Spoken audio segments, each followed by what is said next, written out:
मंदोखेल साहब, सर आप ये बताइए, नेशनल इंटरेस्ट पे तो कम से कम हम पूरी क़यादत, पूरी आवाम, तमाम इदारे एक पेज पे आ सकते हैं, लेकिन मसला ये है कि इस पे भी हम एक पेज पे नहीं आ रहे। आप ये मुझे बताइए कि वफाक और सूबे में भी एक कॉन्फ्लिक्ट रहा और पॉलिसी को नहीं मंजूर किया गया। सूबे की जानिब से कहा गया कि जी अगर दहशत गर्दी हो रही है वो वफाक की पॉलिसी की वजह से हो रही है, वफाक की पॉलिसी पर अमल दरामद भी नहीं किया जा रहा। कहा गया अफगानों को यहाँ से बाहर निकालें, वो भी नहीं किया जा सकता। फिर ऑपरेशन की बात हुई तो ऑपरेशन भी नहीं आप कर सकते, इनसे बातचीत करें। तो मुझे ये बताइए, क्या सूबा इतनी ताकत रखता है कि दहशत गर्दी के खिलाफ जंग वो अकेले लड़ सके? देखिए, मेरे ख्याल में ये इस वक्त वज़ीर-ए-आज़म वही है जो पंजाब के वज़ीर आला थे और उन्हें तालिबान से मुखातिब होते हुए ये कहा है कि हमें कुछ नहीं करो, जो कत्ल गारत करना है इधर पुख्तनों को करते रहो पुख्तनख्वा में। ये तो रिकॉर्ड की बात है ना, ये को मैं अपनी तरफ से तो नहीं बोल रहा हूँ। तो जब आपकी सोच ये हो कि पुख्तनख्वा जाए बाढ़ में, बलूचिस्तान जाए बाढ़ में, हमें कुछ ना कहो, तो फिर तो ये चीज़ें होगी, यकीनन होगी। और फिर मैं पीटीआई की भी बात करूं, अगर पीटीआई के दौर में जहां तालिबान को उन्होंने आलमी सतह पे भी सपोर्ट किया, आपको पता $9 अरब जो अफगानिस्तान हुकूमत की अमेरिका में है, उनको जो है ना वो वापस लेने की भी बात की है, तालिबान को दफातर खोलने की भी बात की है।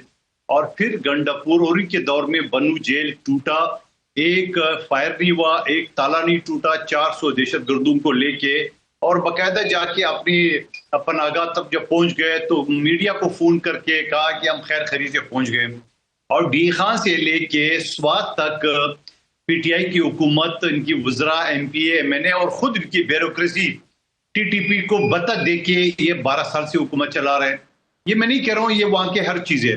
टीटीपी डी खान के नाम से, टीटीपी गंडापुर के नाम से, ये भी मैं नहीं कर रहा हूँ। दिफाई तजिया निगार ब्रिगेडियर रिटायर्ड महमूद शाह साहब की ये वीडियो मौजूद है रिकॉर्ड पे। असर के बाद थाने बंद हो जाता है, असर के बाद सफर कर नहीं सकता है, बल्कि एवन के डी खान इस्लामाबाद के मोटरवे पे दिन दहाड़े टीटीपी वाले अपनी बंदूकें लहरा के वहां घूम रहे।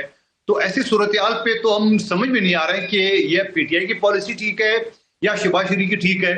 मैं कहता हूँ दोनों की गलत है। एक ने कहा हमें कुछ नहीं कहो, जो करना है उधर ही करो, दूसरा कहते नहीं इनको गले से लगो, और 12 साल से गले से लगाते लगाते सुबह का बेड़ा गर्क कर दिया है। अगर आपने गले से लगाया, आपने बनू जेल उनकी हवाली की, आपने 40,000 दहशत गर्दों को दोबारा आबाद किए सूबों में, ये रिकॉर्ड की बातें बता रहा हूं आपको। अगर सूबे में अमन है, बेरोजगारी खत्म हुई है और तरक्याती काम हो चुके हैं, हर तरफ से हम शांति है, तो मैं कहता हूँ ठीक है, पॉलिसी फिर जारी रखिए। मगर आपको सूबे की हालत पहले से ज्यादा बदतर हो गया, पहले से ज्यादा बेड़ा गर्क हुआ है। आप अभी तक उसी घोड़े पे सवार हो। मैं लफ्ज घोड़ा इस्तेमाल कर रहा हूँ, अच्छा लफ्ज, तो घोड़े पे अभी तक आप सवार हो नहीं। आपने बड़ा आम सा नुक्ता उठा दिया है। ये मुलाकात हो जाना या ना होना, ये कोई बहुत बड़ा मसला है।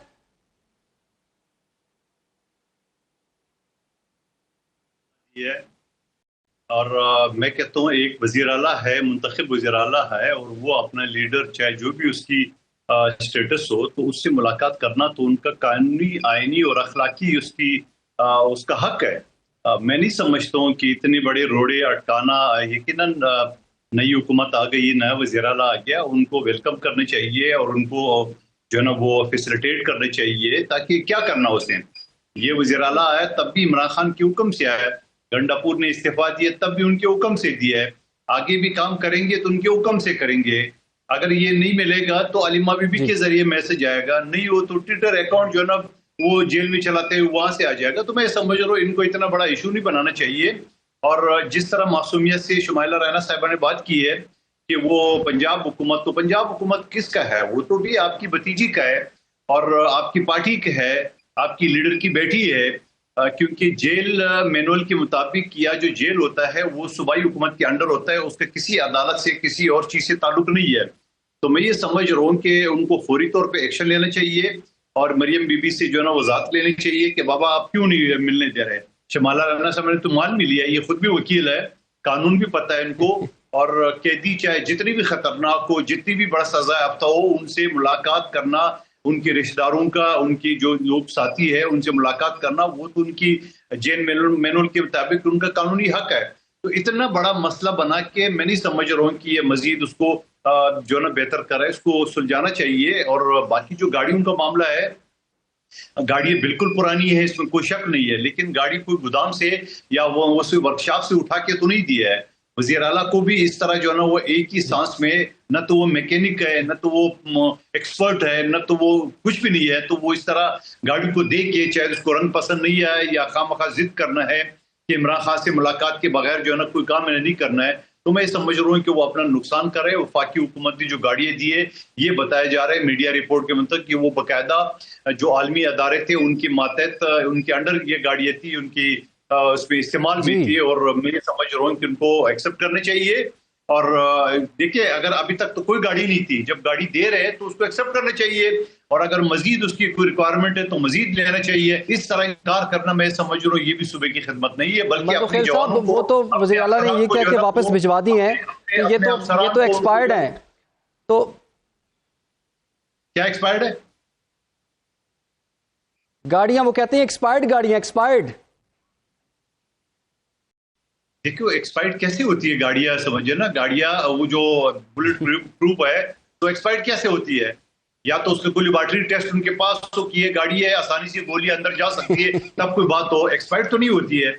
तो आप ये हो सर कि आलमी अदारे के अंडर काम कर रहे थे, वो अंडर इस्तेमाल थी, तो उसको एक्सपायर्ड कैसे कहा जाता है? लेकिन मैं ये कहता हूँ, ये कौन सा एक्सपर्ट है जिसने देखा और एक नजर से उनको गाड़ी नजर आ गई कि हाँ जी इसमें कोई महफूज नहीं है? मैं ये समझ रहा हूँ अपने अफसरान, अपनी जो जवान है, उनके ऊपर तरस आने चाहिए, क्योंकि इन्हीं गाड़ियों में बैठ के उन्होंने दहशतगर्दों का मुकाबला करना है। आप तो दहशतगर्दों के सहूलतकार बने हुए, कम से कम अफसरान को तो जाने दे जो बेचारे अपनी जानों और शहादत दे रहे हो। कादिर मंदुखेल साहब, क्विकली सर मैं आपसे पूछ पाऊँ, कादिर मंदुखेल साहब, पाकिस्तान के लिए क्या ये सब जमातें, आप सब लोग अपने इख्तिलाफात भुला नहीं सकते? देखिए, अगर आपने दिल में मुनाफकत हो, आपके दिल में बुग़्ज़ हो, आपके दिल में मुफाद परस्ती हो, तो कभी नहीं होगा। लेकिन मैं ये सवाल उठा रहा हूँ कि क्या पाकिस्तान है तो हम है, नहीं तो किसी ने अपनी औकात देखनी हो तो पाकिस्तान से बाहर चले जाए। कोई बंगी भी नहीं समझता है किसी को, ये हाल है वहां पे।